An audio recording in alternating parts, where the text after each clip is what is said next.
नमस्कार दोस्तों, मेरा नाम है बिलाल और मैं आप सभी का स्वागत करता हूं हमारी आज की एक और बहुत ही ज्यादा जबरदस्ती क्लास में।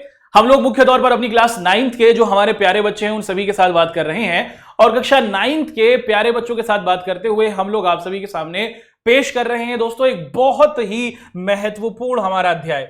चैप्टर का नाम क्या है? चैप्टर का नाम दोस्तों आप देख ही पा रहे हैं, चैप्टर का नाम है भारत का भौतिक स्वरूप। और इस चैप्टर के संदर्भ में हम लोग क्या करेंगे दोस्तों, आप सभी के साथ अपना लेक्चर नंबर 4 डिस्कस करेंगे। अब तक हम लोग इस चैप्टर से संबंधित 3 लेक्चर्स को कर चुके हैं, लेक्चर 1, लेक्चर 2, लेक्चर 3। तो जिन बच्चों ने लेक्चर 1, 2, 3 को नहीं देखा है पहले उसको देख लें और उसके बाद फिर आप लोग इस चैप्टर के इस लेक्चर को देखें ताकि आपके लिए इस चैप्टर को समझना और आसान हो सके।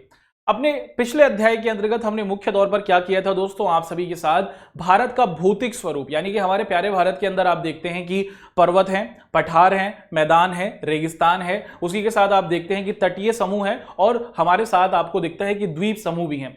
हर एक की विशेषताओं को हम लोगों ने आप सभी के साथ डिस्कस किया था और इनको बहुत ही बेहतरीन तरीके से दोस्तों हम लोगों ने समझा था। अब आप कहेंगे कि सर चैप्टर तो पूरा हो गया था, हमारी आज की इस क्लास में आप और हम क्या करेंगे दोस्तों? आज की हमारी इस क्लास के अंतर्गत मुख्य तौर पर हम लोग आप सभी के समक्ष डिस्कशन करने वाले हैं इस चैप्टर से संबंधित जो आपके महत्वपूर्ण प्रश्न होते हैं, या फिर हम लोग क्या कहें दोस्तों कि या फिर मुख्य तौर पर हमारे वस्तुनिष्ठ प्रश्न एमसीक्यू पे आधारित जो इस चैप्टर से सबसे ज्यादा महत्वपूर्ण प्रश्न बनते हैं उनको एक एक कर हम लोग अपनी आज की इस क्लास में आप सभी के सामने डिस्कस करेंगे। तो क्लास काफी महत्वपूर्ण होगी, काफी इंटरेस्टिंग होगी, काफी ज्ञानवर्धक होगी और हर एक चीज को हम लोग बहुत ही बेहतरीन तरीके से आप सभी के साथ डिस्कस करेंगे। जब हमने आप सभी के साथ अपने इस चैप्टर को शुरू किया था दोस्तों, तो आप सभी को पता है कि हमने सबसे पहले ये देखा था कि जो हमारा प्यारा भारत है उसके अंदर हमें पर्वत भी दिखते हैं यानी कि पहाड़ भी दिखते हैं। उसी के साथ साथ हमने देखा था कि भारत के अंदर हमें पठार भी दिखता है। उसी के साथ साथ हमने क्या देखा था दोस्तों, हमारे प्यारे भारत के अंदर हमें मैदान भी दिखते हैं। उसी के साथ हमें पता है कि हमारे प्यारे भारत के अंदर हमें रेगिस्तान भी दिखता है ना, रेगिस्तान भी दिखता है। और भारत का जो रेगिस्तान है वो राजस्थान में दिखता है और उसका नाम है थार मरुस्थल, याद है? जी हाँ। और फिर हम लोगों ने आप सभी के साथ तटीय समूह के बारे में भी डिस्कशन किया था कि भारत में आप देखते हैं कि जो हमारा समुद्र का किनारा है, अगर आप लोग भारत के मानचित्र को देखें, अगर ये हमारा भारत का मानचित्र है और ये अगर दक्षिण भारत को दिखा रहा है ना, तो हमारा जो ये समुद्र का किनारा होता है दोस्तों, ये जो हमारा तटीय समुद्री तटीय क्षेत्र होता है, इसके बारे में हमने डिस्कशन किया था। और इसी के साथ साथ दोस्तों हम लोगों ने आप सभी के साथ भारत के अंतर्गत मौजूद जो हमारे भिन्न भिन्न प्रकार के द्वीप समूह हैं उनके बारे में भी आप सभी के साथ डिस्कशन किया था। तो हमारा जो पर्वत है वो मुख्य तौर पर आपको दिखता है कि वो उत्तर दिशा में, और आप सभी को अपनी पिछली क्लास के अंतर्गत हमने इस बारे में जरूर समझा दिया था। वो क्या समझाया था दोस्तों कि मुख्य तौर पर जो भारत है या फिर जो भी हम लोग जब भी दिशाओं को समझते हैं तो उसमें सबसे ऊपर हमें उत्तर दिशा दिखती है और उत्तर को हम लोग क्या कहते हैं दोस्तों? नॉर्थ कहते हैं। नीचे की तरफ हमें कौन सी दिशा दिखती है दोस्तों? आप सभी को पता है कि हमें दक्षिण दिशा दिखती है जिसे हम लोग साउथ कहते हैं। इस तरफ हमें कौन सी दिशा दिखती है दोस्तों? इस तरफ हमें दिखती है पूर्व दिशा जिसे हम लोग ईस्ट कहते हैं। और इधर हमें दिखती है दोस्तों पश्चिम दिशा, और पश्चिम दिशा को हम लोग क्या कहते हैं? हम लोग वेस्ट के नाम से पुकारते हैं। तो जो हमारा पूरा भारत है वो मुख्य तौर पर इन चारों दिशाओं के अंतर्गत है। हमारा हिमालय पर्वत हमें उत्तर दिशा में दिखता है, जी हाँ आप सभी को पता है। और हिमालय के एकदम नीचे ये जो भाग है भारत का, इसको हम लोग क्या कहते हैं दोस्तों? इस भाग को हम लोग कहते हैं मुख्य तौर पर मैदानी भाग। क्या कहा जाता है दोस्तों? ये पूरा का पूरा क्षेत्र मैदानी भाग कहलाता है, या फिर इसे कहा जाता है उत्तर का मैदान, है ना। उत्तर का मैदान क्यों कहते हैं? क्योंकि ये उत्तर दिशा के समीप है। जहां से हमारा मैदानी भाग खत्म होता है दोस्तों, उसी के बाद हमारा क्या क्षेत्र शुरू हो जाता है? हमारा पठार शुरू हो जाता है ना। और भारत में अगर आप लोग देखें कि जो हमारा दक्षिण का भाग है, साउथ इंडिया है, वहां पर हमें मुख्य तौर पर हमारे पठार दिखते हैं। और आप सभी को पता है कि पर्वत और पठार में क्या अंतर होता है, हम लोगों ने इसको डिस्कस किया था कि मुख्य तौर पर अगर आप लोग देखें कि एक इस प्रकार से आप देखते हैं कि दोस्तों एक पहाड़ है और उस पहाड़ की अगर आप लोग चोटी देखते हैं, क्या देखते हैं दोस्तों? उस पहाड़ का अगर आप लोग टॉप देखते हैं तो उसे पर्वत कहा जाएगा। तो हिमालय पर्वत कहलाता है क्योंकि उसकी एक चोटी है। वहीं बहुत से हमारे ऐसे पहाड़ होते हैं दोस्तों जो आप देखते हैं कि ऊपर से कैसे होते हैं? ऊपर से सपाट होते हैं। बहुत से हमारे ऐसे पहाड़ होते हैं जो ऊपर से सपाट होते हैं, उनकी कोई चोटी नहीं होती है, और ऐसे पहाड़ों को हम लोग पठार के तौर पर पुकारते हैं। हमारे अधिकतर दक्षिण भारत के अंतर्गत आप इन पठारों को देखते हैं, और पठारों के भी अलग अलग स्वरूपों को हमने डिस्कस किया था। हमें दक्कन के पठार के बारे में पढ़ा था और मध्य उच्च भूमि जो आपको मध्य प्रदेश, उसी के साथ साथ झारखंड के आसपास वाला क्षेत्र है, वहां पर हमने इसको समझा था। फिर हम लोगों ने दोस्तों बहुत अच्छे तरीके से ये भी देखा था कि जो हमारे भारत का दक्षिणी भाग है ना, जो हमारे भारत का दक्षिणी भाग है, इसके आसपास आप लोग क्या देखते हैं दोस्तों, इसके आसपास हमें तटीय क्षेत्र भी दिखता है या फिर तटीय मैदान भी दिखता है, और इसके अंतर्गत आप देखते हैं कि खेती वगैरह भी की जाती है। और आप सभी को पता है कि अगर आप भारत के मानचित्र को देखते हैं तो इस तरफ हमें क्या दिखता है दोस्तों, इस तरफ हमें दिखता है अरब सागर, इधर हमें दिखती है बंगाल की खाड़ी, है ना, इस तरफ हमें दिखती है बंगाल की खाड़ी, और नीचे की तरफ हमें क्या दिखता है दोस्तों, नीचे की तरफ हमें दिखता है हिंद महासागर। इसको हम लोगों ने डिस्कस किया था, जी हाँ। और मुख्य तौर पर आप सभी को पता है कि जो हमारा अरब सागर है, यहां पर हमें दिखता है हमारे लक्षद्वीप समूह, बहुत सारे हमारे आइलैंड्स हैं और इनको लक्षद्वीप कहा जाता है। और बंगाल की खाड़ी के अंतर्गत हमें क्या दिखता है दोस्तों, अंडमान निकोबार आइलैंड्स। तो मोटे मोटे तौर पर भारत का जो भौतिक स्वरूप है, जो आंतरिक भारत का आप देखते हैं कि जो भूमि है वो कुछ इस प्रकार से है, जहां पर पर्वत भी हैं, पठार भी हैं, मैदान भी हैं, तटीय समूह भी हैं, द्वीप समूह भी हैं। अब इस चैप्टर से संबंधित जो हमारे मोस्ट इंपॉर्टेंट क्वेश्चंस हैं, जो आपके पेपर के अंतर्गत बहुत बार पूछे गए हैं और हर बार आते रहते हैं, उसको एक एक कर हम लोग आप सभी के सामने डिस्कस करते हैं दोस्तों।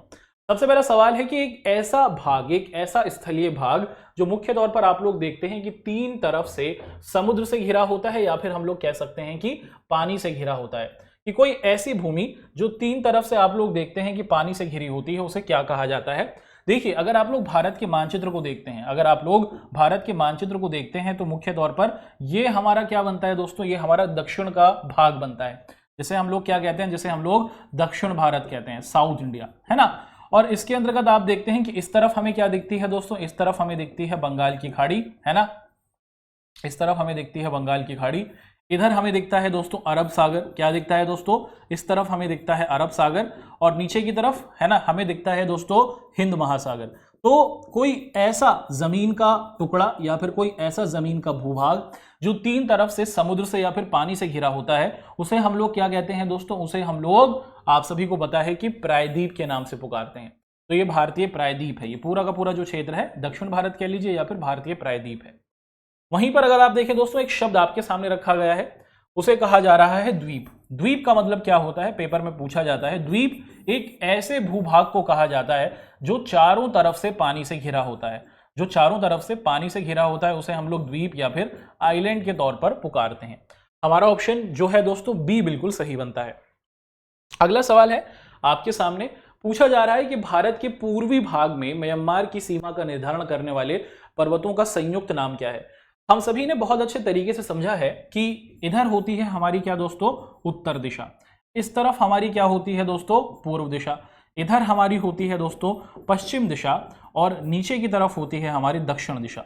अगर मैं आपसे पूछूं कि मुख्य तौर पर सवाल में ही लिखा है कि भारत के पूर्वी भाग, यानी कि यहां पर, है ना, ये है हमारा भारत का पूर्वी भाग, और इसी क्षेत्र में हम लोग क्या देखते हैं दोस्तों, म्यांमार नामक देश देखते हैं। भारत के आप देखते हैं कि ईस्ट साइड पर एक देश है, भारत का पड़ोसी देश है, जिसका नाम है म्यांमार। अब म्यांमार के आसपास आप देखते हैं कि हिमालय के ना कुछ पर्वत श्रृंखलाएं हैं, हिमालय का कुछ भाग म्यांमार की तरफ भी है, उसको किस नाम से पुकारा जाता है, यह आपसे पूछा जा रहा है। चार ऑप्शंस दिए गए हैं, क्या उसे हिमालय कहा जाता है, क्या उसे पूर्वांचल कहा जाता है, क्या उसे उत्तरांचल कहा जाता है, या फिर इनमें से कोई नहीं। तो जो आप देखते हैं कि मुख्य तौर पर हिमालय में पूर्व दिशा की ओर हमारे हिमालय के भाग हैं, बहुत सारे जो हमारे संयुक्त पहाड़ हैं या फिर संयुक्त पर्वत हैं, उनको पूर्वांचल के नाम से पुकारा जाता है। ऑप्शन बी हमारा बिल्कुल सही बनता है। अगला सवाल देखते हैं दोस्तों। नेक्स्ट क्वेश्चन आपके सामने है कि गोवा के दक्षिण में स्थित पश्चिमी तटीय क्षेत्र को हम लोग किस नाम से पुकारते हैं। एक बहुत ही अच्छा सवाल ये भी है। तो अगर आप लोग मुख्य तौर पर देखें कि ये अगर हमारा दोस्तों हमारा भारतीय प्रायद्वीप है, आप सभी को पता है कि हमारा जो ये भारतीय प्रायद्वीप है, इसके अंतर्गत हम लोग देखते हैं कि हमें हमारे तटीय मैदान दिखते हैं। क्या दिखते हैं दोस्तों, हमें तटीय मैदान दिखते हैं, यानी कि समुद्र के किनारे बहुत से हमें हमारे मैदान दिखते हैं। और जो तटीय मैदान मुख्य तौर पर गोवा के दक्षिण में स्थित है ना। आपसे पूछा जा रहा है कि गोवा के दक्षिण में जो स्थित आपका वो है ना, तटीय मैदान है, उसका नाम आपसे पूछा जा रहा है। तो यहां पर आप देखते हैं कि दोस्तों हमारा गोवा है, और इसके दक्षिण में जो हमारा आप देखते हैं कि तटीय मैदान है, उसका नाम है कोंकण, है ना। कोंकण तटीय मैदान आप देखते हैं कि वो है कि गोवा के आसपास का जो समुद्र के किनारे का तटीय मैदान है उसको कोंकण तटीय मैदान के नाम से पुकारा जा रहा है। अगला सवाल है कि पूर्वी घाट का सर्वोच्च शिखर कौन सा है। देखिए मुख्य तौर पर अगर हम लोग देखें दोस्तों कि अगर आप लोग भारत के मानचित्र को देखते हैं और ये इस तरफ है ना, देखिए दोस्तों ये जो मुख्य तौर पर आप लोग देखते हैं कि इस तरफ के जितने भी हमारा यहाँ पर मिलने वाले जितने भी हमारे पहाड़ होते हैं उनको हम लोग किस नाम से पुकारते हैं, इनको कहा जाता है पूर्वी घाट, क्योंकि ये पूर्व दिशा की ओर है। उसी के साथ साथ आप लोग देखते हैं कि मुख्य तौर पर जो हमारे इस तरफ मिलने वाले जितने भी हमारे पहाड़ होते हैं उनको हम लोग क्या कहते हैं, इनको पश्चिमी घाट के नाम से पुकारा जाता है, क्योंकि ये पश्चिम दिशा की ओर है ना। ये पूर्व दिशा है, ये पश्चिम दिशा है। पूछा जा रहा है कि पूर्वी घाट में जो सबसे सर्वोच्च शिखर है उसका नाम क्या है, अन्नामुडी, महेंद्रगिरी, कंचनजंगा या फिर खासी, है ना। तो खासी जो है दोस्तों आप सभी को पता है कि ये हमारे पूर्व यानी कि मेघालय मिजोरम के आसपास के क्षेत्रों में पड़ता है। कंचनजंगा आप लोग देखते हैं कि सिक्किम में पड़ता है। अन्नामुडी और महेंद्रगिरी ये दो ऑप्शन है और आपको कमेंट करके बताना है कि पूर्वी घाट का सर्वोच्च शिखर कौन सा। जल्दी से आप लोग कमेंट करके बताएंगे और क्लास के आखिर में मैं इसका आंसर आपके साथ शेयर करूंगा, ठीक है। चलिए आगे बढ़ते हैं। पूछा जा रहा है कि जो हमारे उत्तरी मैदान है ना, भारत के अंतर्गत आप लोग देखते हैं कि जहां से हमारे पर्वत खत्म होते हैं, जहां से हमारा हिमालय पर्वत श्रृंखला खत्म होता है, वहीं से आप लोग देखते हैं कि हमारा मैदानी भाग शुरू हो जाता है। और ये जो हमारा मैदानी भाग है आप देखते हैं कि दोस्तों मुख्य तौर पर 3 नदियों के वजह से बना है। एक है सिंधु नदी, एक है गंगा नदी और एक है ब्रह्मपुत्र नदी। ये जो तीनों नदियां हैं ये पहाड़ों से बहती हुई नीचे आती हैं मैदानी भाग में, और मैदानी भाग में आने के बाद इन नदियों का जो पानी है वो तो आगे चला जाता है। इन नदियों के अंदर मौजूद आप देखते हैं कि जो गाद है या फिर जो कीचड़ है वो मैदानी भाग के अंदर जमा हो जाती है, और यही गाद और कीचड़ बाद में एक मिट्टी में परिवर्तित हो जाती है। उसको क्या कहा जा रहा है ये आपसे पूछा जा रहा है। दोमट मृदा, बलुई मिट्टी, जलोढ़ मिट्टी या फिर पर्वतीय मृदा। आप सभी को पता है कि जो हमारा उत्तर भारत का मैदानी क्षेत्र है वो सिंधु, गंगा और ब्रह्मपुत्र नदी के आप देखते हैं कि निक्षेपों से, इनसे आने वाली गाद और कीचड़ से बना है, और ये जो कीचड़ बाद में सूखी उसी से हम देखते हैं कि हमें जलोढ़ मिट्टी दिखती है। और जलोढ़ मिट्टी बहुत ज्यादा आप लोग देखते हैं कि दोस्तों उपजाऊ होती है खेती के लिए। और जलोढ़ मिट्टी के भी 2 प्रकार होते हैं, एक को बांगर कहा जाता है और दूसरे को खादर कहा जाता है ना। चलिए बढ़ते हैं आगे। अगला सवाल आप सभी के सामने रखते हैं दोस्तों। अगला सवाल आपके सामने है, पूछा जा रहा है कि नदी द्वीपों का निर्माण होता है नदी के निचले भाग में ढाल कम हो जाने के कारण, नदी के निचले भाग में ढाल ज्यादा हो जाने के कारण, गाद एकत्रित हो जाने के कारण, या फिर इनमें से कोई नहीं। देखिए मुख्य तौर पर हम लोग देखते हैं कि एक नदी बह रही है और नदी बहते बहते आप लोग देखते हैं कि उसका जो पानी है वो आप देखते हैं कि किसी भाग में घुस जाता है और वो चारों तरफ से उस नदी का जो पानी है वो क्या कर लेता है, किसी जमीन के टुकड़े को घेर लेता है ना। तो नदियां भी आप देखते हैं कि नदी है, नदी बह रही है जो उसका मुख्य बहने का क्षेत्र है, लेकिन कभी कभार नदी अपने बहते हुए इलाके से अलग हो जाती है, जमीन के दूसरे क्षेत्र पर आ जाती है और उसको डुबा देती है, या फिर जमीन का जो क्षेत्र था उसके चारों तरफ पानी हो जाता है। ऐसा क्यों होता है ये आपसे पूछा जा रहा है कि नदी भी कभी कभार द्वीपों का निर्माण हो जाता है, तो ये क्यों होता है। मुख्य तौर पर आप देखते हैं कि नदी के निचले भाग में आप देखते हैं कि ढाल ज्यादा होने से, कि अगर नदी बह रही है उसके आसपास ढलान ज्यादा होगी, ढाल ज्यादा होगी, इसी वजह से आप देखते हैं कि जो पानी है वो अपना नदी का जो बहने का तरीका है वो अपनी स्थित जगह को परिवर्तित कर देगा, और इसकी वजह से हम देखते हैं कि नदी द्वीपों का निर्माण होता है। अगला सवाल है दोस्तों, चिल्का झील भारत के खारे पानी की सबसे बड़ी झील है जो उड़ीसा में महानदी डेल्टा के पास हमें दिखती है, उसे क्या कहा जाता है। अब सबसे पहला सवाल आप सभी के दिमाग में ये आ सकता है कि सर ये डेल्टा क्या होता है, जरा हमें ये बता दीजिए, है ना। आप लोग क्या कहते हैं दोस्तों, ये डेल्टा शब्द को समझने की चेष्टा दिखा सकते हैं। तो चलिए सबसे पहले हम लोग डेल्टा को समझने की कोशिश करते हैं। देखिए डेल्टा मुख्य तौर पर आप देखें कि अगर ये आपकी नदी बह रही है ना, आप देखते हैं कि दोस्तों ये मैं अगर आपको दिखाऊं कि ये आपकी नदी है, और इस नदी के अंतर्गत आप देखते हैं कि दोस्तों ये आपका पानी आपको दिख रहा है। अब नदी बह रही है और बहते बहते आप लोग देखते हैं कि ये समुद्र की ओर जा रही है। अब जब ये समुद्र में जाएगी, ये नदी आपकी बह रही है, फ्लोट हो रही है, अब जब ये समुद्र में जाएगी तो आप देखते हैं कि ये ना अपनी बहुत सारी धाराएं बना लेती है ना। जब नदी का पानी समुद्र में गिरता है तो आप देखते हैं कि दोस्तों इसके बहुत सारे मुंह बन जाते हैं। देखिए जैसे अगर मैं आपको समझाना चाहूँ, मुख्य तौर पर ये डेल्टा है, नदी बह रही है, नदी बह रही है, और जब ये समुद्र में गिरी तो आपने देखा कि इसने अपने बहुत सारे मुंह बना लिए। इसी को क्या कहा जाता है दोस्तों, इसी को डेल्टा कहा जाता है। नदी का पानी जब समुद्र में गिर रहा होता है तो गिरते समय आप देखते हैं कि उसकी बहुत सारी धाराएं या फिर बहुत सारे मुंह बन जाते हैं, इसी को हम लोग डेल्टा कहते हैं। ये डेल्टा है समझने के लिए, ठीक है। तो ये हमारा डेल्टा है। अब आप देखते हैं कि महानदी हमें दिखती है, भारत के अंतर्गत एक नदी है, और ये जो नदी महानदी है, ये आप देखते हैं कि इस नदी के पास हमें एक खारे पानी की झील दिखती है जो चिल्का झील के नाम से पुकारी जाती है। ये किस दिशा के अंतर्गत हमें दिख रही है? पूर्व, पश्चिम, उत्तर या फिर दक्षिण? आप सभी को पता है कि ये हमारी उत्तर दिशा होती है, इधर हमारी पूर्व दिशा होती है, और उसी के साथ साथ आप देखते हैं कि यहाँ पर पश्चिम दिशा होती है और नीचे की तरफ हमारी दक्षिण दिशा होती है। हमारा जो उड़ीसा और महानदी है वो हमारी पूर्व दिशा की ओर है, और चिल्का नदी भी जो है दोस्तों आप देखते हैं कि हमारी पूर्व दिशा की ओर हमें दिखती है। ऑप्शन ए हमारा बिल्कुल सही बनता है। अगला सवाल है, पूछा जा रहा है कि भारत का एकमात्र सक्रिय ज्वालामुखी अंडमान निकोबार द्वीप समूह पर स्थित है। तो मुख्य तौर पर आप देखते हैं कि भारत में आप देखते हैं कि भारत के पास पर्वत भी है, पठार भी है, मैदान भी है, रेगिस्तान भी है, और उसी के साथ साथ हमारे पास द्वीप समूह भी हैं। हमारे पास जो द्वीप समूह है, एक तो हमें अरब सागर में दिखता है जिसका नाम है लक्षद्वीप, और एक हमारे जो द्वीप समूह है दोस्तों वो हमें अंडमान निकोबार दिखता है जो बंगाल की खाड़ी की तरफ है। बंगाल की खाड़ी के अंतर्गत अंडमान निकोबार में ना बहुत सारे आइलैंड्स या फिर बहुत सारे द्वीप दिखते हैं, और इनमें से एक द्वीप है दोस्तों, उसका नाम है बैरन द्वीप।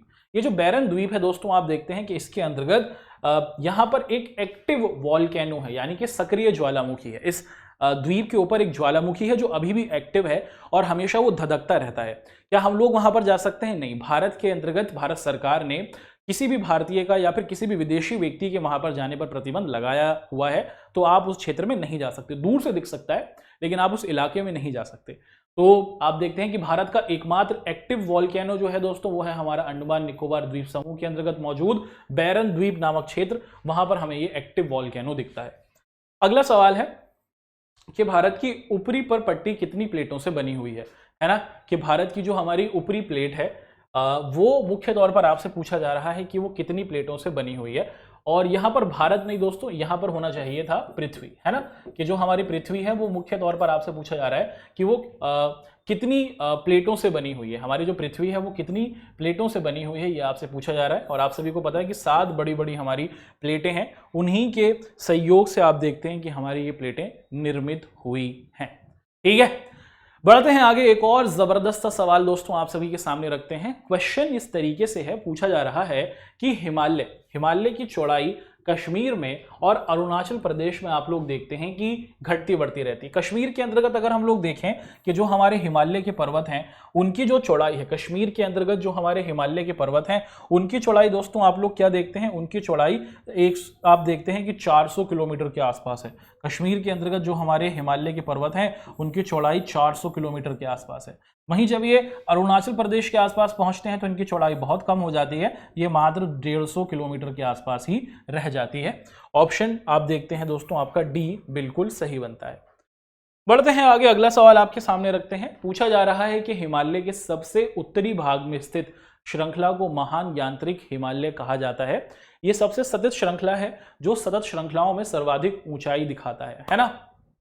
तो देखिए, हम सभी को पता है कि अगर हम लोग अपने हिमालय पर्वत को देखें या फिर हमारी हिमालय पर्वत श्रृंखलाओं को देखें तो हिमालय को हमने मुख्य तौर पर 3 कैटेगरीज के अंदर बांटा हुआ है। सबसे ऊपर वाला जो भाग कहलाता है दोस्तों उसको हम लोग कहते हैं महान हिमालय, है ना? और ये जो महान हिमालय है इसके अंतर्गत आप देखते हैं कि यहाँ पर सतत श्रृंखला देखने को मिलती है, यानी कि पहाड़ों की ऊंची ऊंची चोटियां, बड़े बड़े पहाड़ हमें दिखते हैं। साल के 12 महीने यहाँ पर बर्फ रहती है और दुनिया की सबसे ऊंची चोटियां जो है वो इसी हिमालय के सबसे ऊपरी भाग महान हिमालय में हमें दिखती है।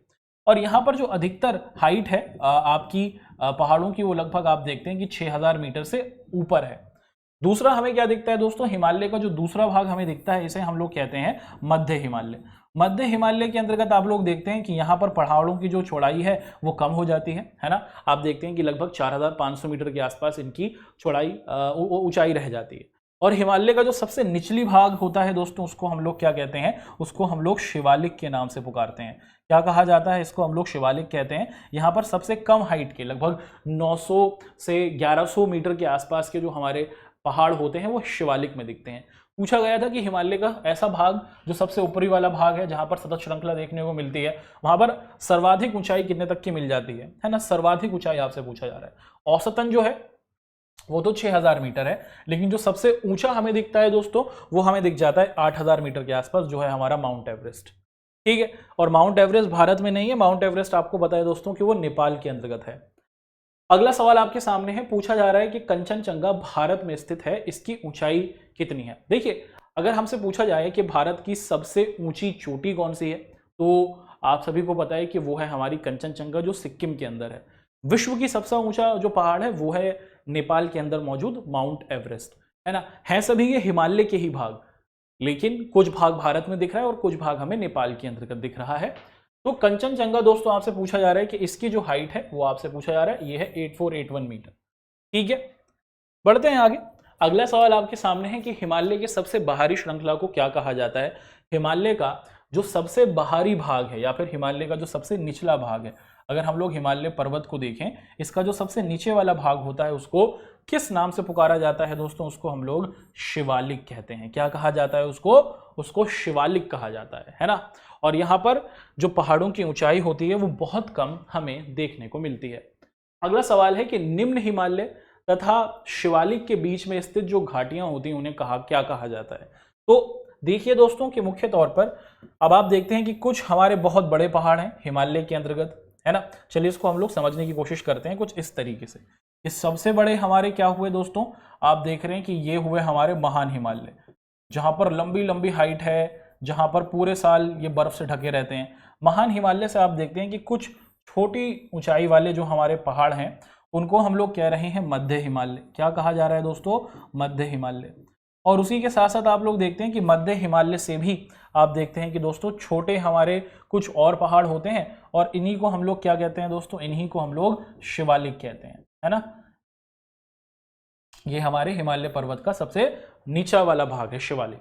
मध्य महान हिमालय सबसे बड़े, मध्य हिमालय और उसके बाद शिवालिक हमें दिखता है। सवाल ये पूछा जा रहा है कि जो हमारा निम्न हिमालय कह लीजिए या फिर इसे आप लोग मध्य हिमालय कह लीजिए। हिमालय का जो बीच वाला भाग होता है उसके दो नाम है, निम्न हिमालय या फिर मध्य हिमालय। अब हमारा ये जो मध्य हिमालय और शिवालिक है, इनके बीच में आप देखते हैं कि दोस्तों ये वाला जो भाग है ना, जो छोटी सी आपको जो पहाड़ी रूपी क्षेत्र दिखता है, ऊंची ऊंची पहाड़ियां नहीं है, मध्य हिमालय या फिर निम्न हिमालय और शिवालिक के बीच का जो आपका क्षेत्र होता है ना, यहाँ पर जो आपको घाटियां दिखती हैं उन्हें किस नाम से पुकारा जाता है, ये आपसे पूछा जा रहा है। उन्हें कुमाऊं कहा जाता है, कामेट कहा जाता है, मथांदा कहा जाता है या फिर दून। ऐसे क्षेत्रों को हम लोग दून कहते हैं। जैसे आपका पाटली दून हुआ, देहरादून हुआ, है ना। तो ये सभी जितने भी आपके दून हैं दोस्तों, ये सभी हमें निम्न हिमालय या फिर मध्य हिमालय और शिवालिक के बीच में दिखते हैं। इनकी हाइट जो होती है वो थोड़ी कम होती है, ये थोड़े सपाट से आपको दिख जाते हैं, है ना। बढ़ते हैं आगे दोस्तों। अगला सवाल आपके सामने रखते हैं। पूछा जा रहा है कि सतलुज और सिंधु नदी के बीच स्थित हिमालय को किस नाम से हम लोग पुकारते हैं? तो जो हमारी सतलुज और सिंधु नदी के बीच का जो हमारा हिमालय वाला भाग है उसे हम लोग किस नाम से पुकारते हैं, ये आपसे पूछा जा रहा है। कश्मीर हिमालय, पंजाब हिमालय, हिमाचल हिमालय, या फिर आपसे पूछा जा रहा है कि इनमें से कोई नहीं, इसे कहा जाता है पंजाब हिमालय के तौर पर इसको हम लोग पुकारते हैं। ठीक है, अगला सवाल है कि पटली द्वीप, जहां मनुष्य का आवास नहीं है तथा वहां एक पक्षी अभ्यारण्य है, भारत में वो किस जगह पर आपको दिख जाता है ना।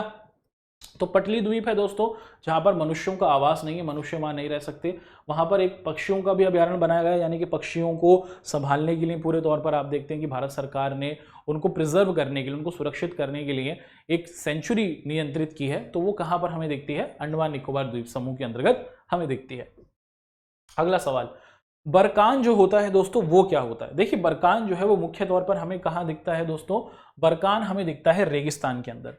रेगिस्तान के अंदर आप लोग देखते हैं कि दोस्तों हमारे पास होते हैं रेत के बड़े बड़े टीले, और ये रेत के बड़े बड़े टीले स्थिर नहीं होते हैं, यानी कि एक जगह से दूसरी जगह पर ट्रांसफर हो सकते हैं। जब हवा चलती है तो रेत एक जगह से दूसरी जगह पर आ जाता है और ये रेत के टीले आप देखते हैं कि स्थानांतरित होते रहते हैं। और जब ये रेत के टीले एक जगह से दूसरी जगह जाते हैं तो आप देखते हैं कि दोस्तों ये एक प्रकार से अर्धचंद्राकार, आधे चांद की आकृति बनाते हैं। ये जो अर्धचंद्राकार आकृति बनती है इसी को हम लोग क्या कहते हैं दोस्तों? बरकान के नाम से पुकारते हैं। तो ये जो बरकान है ये हमें मरुस्थल यानी कि रेगिस्तान के अंतर्गत दिखता है, और भारतीय मरुस्थल का जो नाम है दोस्तों उसका नाम है थार। ठीक है, अगला सवाल आपके सामने है। पूछा जा रहा है दोस्तों आप सभी से कि लक्षद्वीप को पहले किस नाम से जाना जाता था, है ना।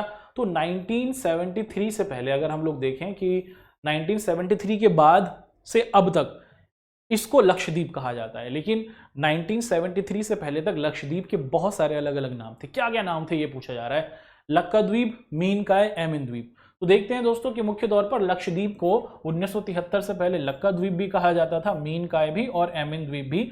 1973 में भारत सरकार ने इसका नाम लक्षद्वीप कर दिया गया। तो उपरोक्त सभी यानी कि ये जो हमारा ऑप्शन है ऑप्शन डी ये बिल्कुल सही बनता है।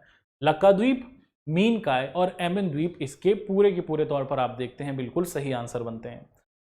अगला सवाल है कि कश्मीर की घाटी कांगड़ा एवं कुल्लू घाटी स्थित है। कश्मीर की जो घाटी है कांगड़ा और कुल्लू वो मुख्य तौर पर हमें कहाँ दिख जाती है? महान हिमालय या फिर आंतरिक हिमालय में, शिवालिक में, टांस हिमालय में या फिर मध्य हिमालय में। देखिए आप सभी देखते हैं कि ये जो हमारी कांगड़ा और कुल्लू घाटियां हैं ये हमें मध्य हिमालय के अंतर्गत दिखती हैं।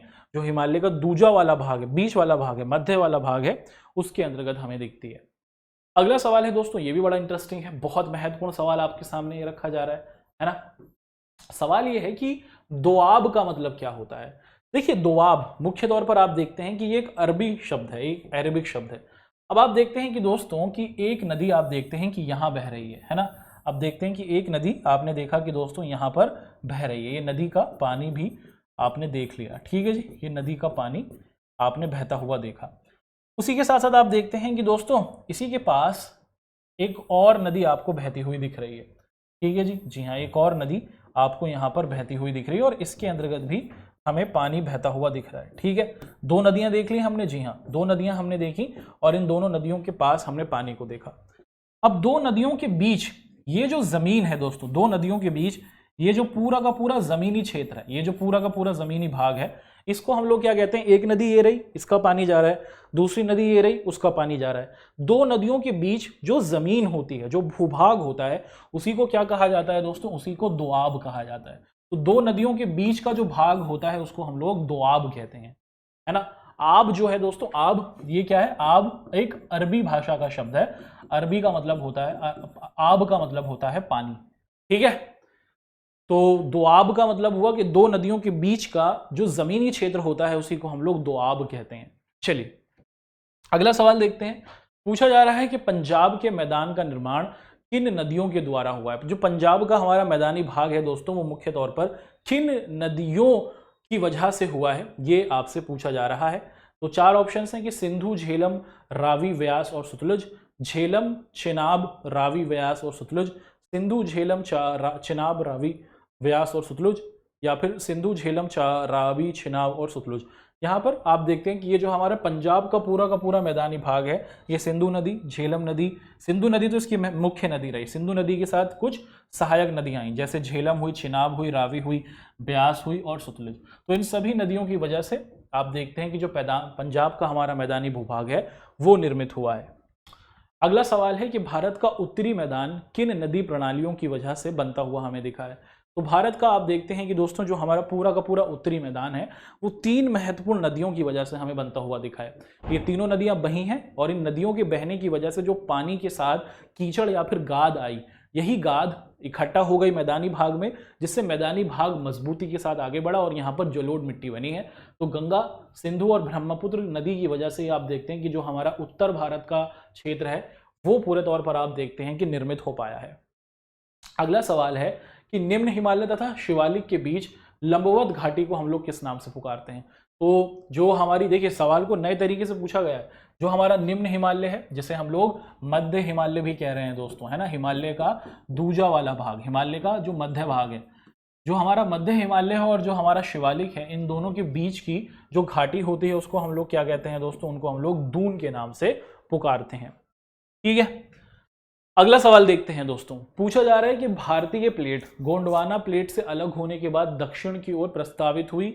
दूसरा, भारतीय प्लेट और यूरेशियन प्लेट की टक्कर के परिणाम स्वरूप हिमालय पर्वत का विकास हुआ। तो दो कथन यहां पर दिए गए हैं, आपसे पूछा जा रहा है कि इनमें से कौन सा कथन सही है, यह आपको बताना है।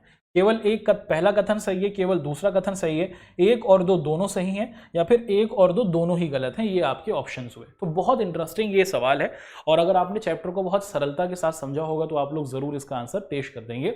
पूछा जा रहा है कि भारतीय जो हमारी प्लेट है, मुख्य तौर पर आप देखते हैं कि जो हमारी भारतीय प्लेट है, आज के समय में अगर हम लोग देखें, दुनिया 7 बड़े बड़े महाद्वीपों में बटी हुई है, लेकिन आज से लगभग लाखों करोड़ों साल पहले दुनिया में सिर्फ दो ही आप देखते हैं कि भूभाग थे। एक को कहा जाता था गोंडवाना और दूसरे को कहा जाता था लॉरेशिया। भारत जो था वो गोंडवाना क्षेत्र के अंतर्गत था, है ना। जो हमारा प्यारा भारत था वो गोंडवाना क्षेत्र के अंतर्गत था। और आप देखते हैं कि जो भारत की प्लेटें थी ना वो स्थानांतरित होती हैं, उसमें हलचल होती है, और ये भारत गोंडवाना क्षेत्र से अलग होकर आप देखते हैं कि ये यूरेशियन प्लेट की तरफ चलता है, ये ऊपर की तरफ आता है। भारत पहले आप देखते हैं कि इस दिशा में था दुनिया के मानचित्र में, लेकिन धीरे धीरे यहाँ पर प्लेटों में हलचल होती है, भारत अपनी जगह से आगे बढ़ता है, और इसके बाद वो अभी जहां पर हम वर्तमान में हैं पूर्व की तरफ जो है यहाँ पर भारत पहुंचता है। और यहाँ पर पहुंचते पहुंचते आप देखते हैं कि ऊपर एक और प्लेट से जिसे यूरेशियन प्लेट कहा जाता है। तो भारतीय प्लेट और यूरेशियन प्लेट में होती है टक्कर, और इन दोनों की टक्कर होने की वजह से आप देखते हैं कि हिमालय पर्वत का निर्माण होता है। बिल्कुल सही बात है ये वाली। तो देखिए, भारतीय प्लेट गोंडवाना प्लेट से अलग होने के बाद दक्षिण की ओर प्रस्तावित होता है, नहीं। दक्षिण का मतलब है कि नीचे की तरफ जाता है, नहीं। आप सभी को पता है कि भारत मुख्य तौर पर शुरुआत में दक्षिण की तरफ था, नीचे की तरफ था, और जब भारत गोंडवाना क्षेत्र से अलग हुआ उसके बाद आप देखते हैं कि वो दक्षिण में नहीं गया, आप देखते हैं कि वो पूर्व की तरफ बढ़ता है। तो कथन एक तो गलत है, कथन वन जो है, कथन दो जो है दोस्तों वो बिल्कुल सही बनता है। केवल कथन दो है ना, ये हमारा बिल्कुल सही बनता है। और यहां पर हमने दोस्तों मुख्य तौर पर आप सभी के साथ इस चैप्टर से संबंधित आपके जो मोटे मोटे क्वेश्चंस रहे थे उनको बहुत अच्छे तरीके से समझा। हम उम्मीद करते हैं कि जो भी चीज़ें हमने अपनी क्लास के अंतर्गत आज करी हैं ये आप सभी के लिए बहुत ज़्यादा लाभदायक रही होंगी। तो आज की क्लास में हम लोग इस चैप्टर से संबंधित महत्वपूर्ण प्रश्न और वस्तुनिष्ठ प्रश्न को आप सभी के सामने डिस्कस कर चुके हैं।